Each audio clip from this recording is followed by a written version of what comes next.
হরিণাকুণ্ডুতে Arafat Rahman Koko city football টুর্নামেন্টের শুভ উদ্বোধন। ঝিনাইদহের হরিণাকুণ্ডুতে আরাফাত রহমান কোকো সিটি ফুটবল টুর্নামেন্টের জমকালো উদ্বোধন হয়েছে। সোমবার বিকালে উপজেলার দরিবিন্নি মাধ্যমিক বিদ্যালয় মাঠে এই টুর্নামেন্টের শুভ উদ্বোধন করা হয়। উদ্বোধনী ম্যাচে মুখোমুখি হয় হাবিব স্পোর্টিং ক্লাব ও মডেল আন্দুলিয়া স্পোর্টিং ক্লাব। খেলায় মডেল আন্দুলিয়া স্পোর্টিং ক্লাব জয়লাভ করেন।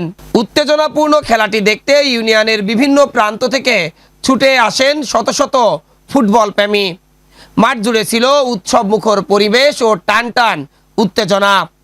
8টি দলের অংশগ্রহণে নকআউট পদ্ধতিতে আয়োজিত এই ফুটবল টুর্নামেন্টের ফাইনাল ম্যাচ অনুষ্ঠিত হবে আগামী 16 জুন। টুর্নামেন্টের আনুষ্ঠানিক উদ্বোধন করেন বাংলাদেশ জাতীয়তাবাদী ছাত্রদল কেন্দ্রীয় কমিটির সাবেক ভারপ্রাপ্ত সাধারণ সম্পাদক আসাদুজ্জামান আসাদ। এ সময় উপস্থিত ছিলেন ইউনিয়ন, উপজেলা ও জেলা বিএনপি ও এর অঙ্গ সহযোগী সংগঠনের নেতাকর্মীরা। দরিবিন্নি মাধ্যমিক বিদ্যালয় মাঠে আজকে যে ফুটবল খেলার আয়োজন করা হয়েছে, এই খেলা শুধু আমার একার না, এই অঞ্চলের সকল মানুষের খেলা। এটা আমি এই অঞ্চলের সন্তান, এই মাটির সন্তান, এই মাটির সবার সাথে আমি থাকতে চাই। আমি সকল ভালো কাজের সাথে থাকতে চাই। এই অঞ্চলের সকল মানুষের বিপদের সময় আমি থাকতে চাই, সুখের সময় না থাকতে পারলেও। এবং এই অঞ্চলে যারা ইয়াং জেনারেশন, যারা স্কুল কলেজে পড়ে এবং যারা সদ্য সাবেক হয়েছে, যারা আমি যতটুকু জানি যে নেশার সাথে সম্পৃক্ত, তার জন্য সবাই আমি অনুরোধ করব এই পথ থেকে ফিরে এসে খেলার মাঠে উপস্থিত হয় এবং খেলাটা কন্টিনিউ করে।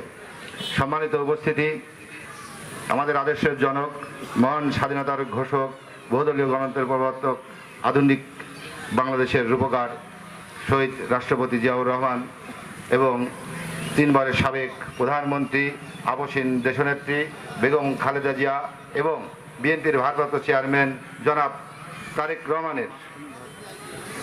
রহমানের কনিষ্ঠ ভাই জনাব Arafat Rahman Koko city football tournament 2025 আমি শুভ উদ্বোধন ঘোষণা করছি এবং সেই সাথে আরাফাত রহমান কোকোর রুহের মাগফিরাত কামনা করে আমার বক্তব্য শেষ করছি। আল্লাহ হাফেজ। Desk report, eagle TV news.